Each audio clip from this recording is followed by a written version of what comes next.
En una fría noche de marzo de 1943, en su amplio despacho con vista a Berlín, el ministro del Reich, Albert Speer, se sentaba solo ante una pila de informes de inteligencia.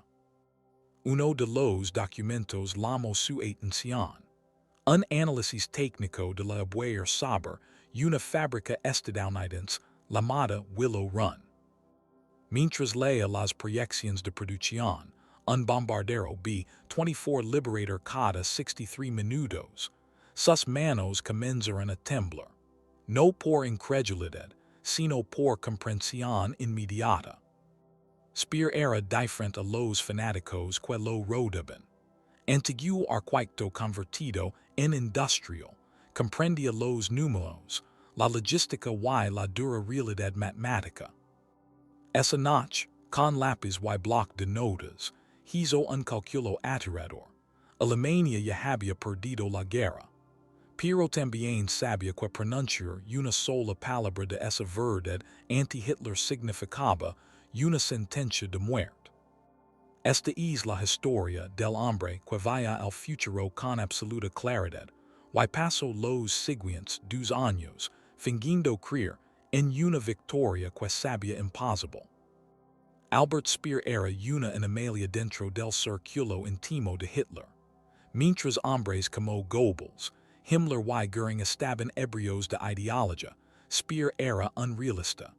Un hombre que veía la guerra no como una lucha mística de sangre y suelo, sino como un problema de acero, carbón y producción industrial. Se había unido joven al partido nazi, no por antisemitismo, sino por ambición. Hitler lo apreciaba porque entregaba resultados sin dramas. Competent, leal, efficient. Speer hablaba el lenguaje de la producción que el Führer necesitaba desesperadamente mientras la guerra se prolongaba. Tras la muerte de Fritz Todt en 1942, Speer, con solo 36 años, fue nombrado ministro de Armamento y Producción Bélica del Reich, responsable de toda la economía de guerra alemana, unitaria envenenada. Alemania luchaba en múltiples frentes contra enemigos con recursos mucho mayores. La Unión Soviética solo tenía más tierra, más gente y más materias primas. Y luego estaba Estados Unidos, el gigante dormido que Hitler había despertado tras Pearl Harbor. Speer comprendía que la guerra moderna era una guerra industrial, una competencia de fábricas, no de héroes. Y a comienzos de 1943, los números alemanes eran desastrosos.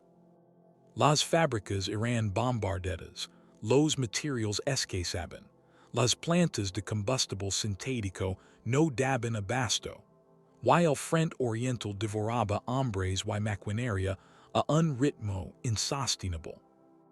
Desesperado, Speer intentaba racionalizar la producción, exprimir cada gramo de eficiencia de un sistema ahogado por la corrupción y la ideología.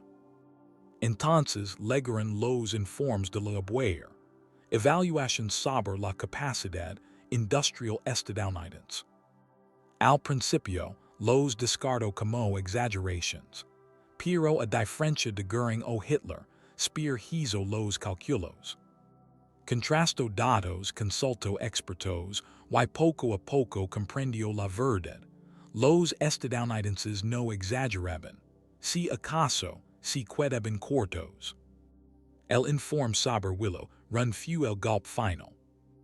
Una sola fábrica americana, aplicando métodos de producción en masa automotriz, podía fabricar un bombardero pesado cada hora, 24 al día, 700 al mes. Comparo esas cifras con las de Alemania. Todo el Reich, con su orgullo en general, apenas produce una fracción. El Heinkel 177, su principal bombardero pesado, era una pesadilla técnica con motores defectuosos, apenas 30 o 40 unidades al mes, y muchas quedaban en tierra por fallos. Speer hizo las cuentas. Si Estados Unidos construía apenas tres fábricas como Willow Run, produciría más bombarderos pesados en un mes de lo que Alemania lograba en un año.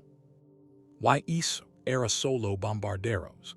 Los informes también mencionaban cifras increíbles de tanks, camiones y barcos. Speer entendió lo que otros se negaban a aceptar. Estados Unidos estaba construyendo una avalancha industrial que sepultaría al Tercer Reich. Pero no podía decirlo. En el Reich de Hitler, el pesimismo era traición. Sugerir derrota era una condena a muerte. La realidad misma se había vuelto peligrosa. El almirante Canaris ya había sido ridiculizado por presentar informes similares. Generals que advirtieron sobre Stalingrado fueron relevados de sus cargos. El mensaje era claro, dile a Hitler lo que quiere war o mura. Así que Speer tomó una decisión, calaría la verdad. Aumentaría la producción, abriría milagros de eficiencia, pero jamás confesaría que la guerra estaba perdida. Los 2 años siguientes fueron una obra maestra de engaño calculado. En reuniones, Speer proyectaba confianza, prometía nuevas armas y mayores rendimientos. Cuando Hitler pedía más tanks, Speer los entregaba, aunque tuviera que desviar recursos críticos. Cuando soñaba con armas milagrosas, Speer destinaba ingenieros a los proyectos V1 y V2, sabiendo que eran inútiles. En privado, su objetivo era distinto: prolongar la defensa alemana lo suficiente para lograr una paz negociada antes de la destrucción total. Pero para finales de 1943, el cielo mostró la verdad. Los B-24 Liberator de Willow Run lenaban los cielos alemanes por cientos, luego por miles. La campaña de bombardeo aliada comenzó a desmantelar la industria alemana pieza a pieza. Speer veía como sus propias fábricas eran arrasadas, las plantas de rodamientos de Schweinfurt, las de aviones en Ratisbona, las refinerías de Luna. La Luftwaffe era destruida en el aire. Göring negaba la realidad, culpando a pilotos cobardes y sabotadores. Hitler gritaba que las cifras americanas eran propaganda judía. Speer soportó en silencio, sabiendo que cada palabra era una mentira. La guerra ya estaba perdida, y cada día de negación solo aumentaba el precio final. En febrero de 1944, los peores temores de Speer se hicieron realidad. Los aliados lanzaron la operación Argumento, conocida como Big Week, un ataque masivo contra la industria aeronáutica alemana.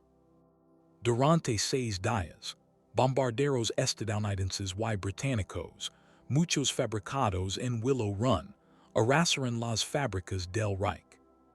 Augsburgo, Ratisbona, Bernburg, Rostock, todas en ruinas. Más de 6 millones y 20 toneladas de bombas. La Luftwaffe luchó con Valencia, pero fue aniquilada. Por cada casa alemán derribado, no había reemplazos, ni pilotos, ni combustible, ni aviones. Los Estados Unidos perdieron cientos de bombarderos durante la Big Week, pero no importaba. Por cada avión perdido, 3 más cruzaban el Atlántico. Speer comprendió entonces que Alemania había perdido el control de sus cielos. Sus fábricas, refinerías y trenes estaban indefensos. Cuando Hitler exigió un plan de recuperación, Speer le dijo lo que quería war: fábricas subterráneas, producción dispersa, ingenio alemán. Pero sabía la verdad: la industria aeronáutica alemana estaba acabada. La profecía de Willow Run se había cumplido. Durante 1944, Speer veía derrumbarse todo lo que había construido. Los bombardeos aliados fueron cada vez más precisos y devastadores.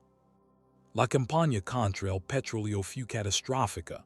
Para septiembre, la producción cayó un 90%. Los tanques quedaron inmóviles, los aviones en tierra. Speer trasladó fábricas a túneles, utilizó trabajo esclavo, dispersó la producción. Todo fue inútil. No se pudo ganar una guerra industrial cuando el enemigo domina los cielos. Los estadounidenses no solo superaban a Alemania, operaban en otra escala de realidad. Solo en 1944, Estados Unidos fabricó 96 aviones. Alemania apenas 40, cada vez más primitivos. La ironía más amarga era que Speer había logrado lo imposible: triplicar la producción de tanques, duplicar la de artillería. Pero no importó. Alemania fue enterrada bajo una montaña de acero aliado. Cada tanque alemán enfrentaba 5 o 10 enemigos, cada avión 20. Las matemáticas eran absolutas. A comienzos de 1945, incluso las ilusiones de Hitler comenzaron a romperse. Los aliados cruzaron el Rin, los soviéticos se acercaban a Berlín. El Führer ordenó, el decreto Nero, destruir toda infraestructura alemana. Speer lo sabotó en secreto, intentando preservar algo del futuro. El 8 de mayo de 1945, Alemania se rindió incondicionalmente.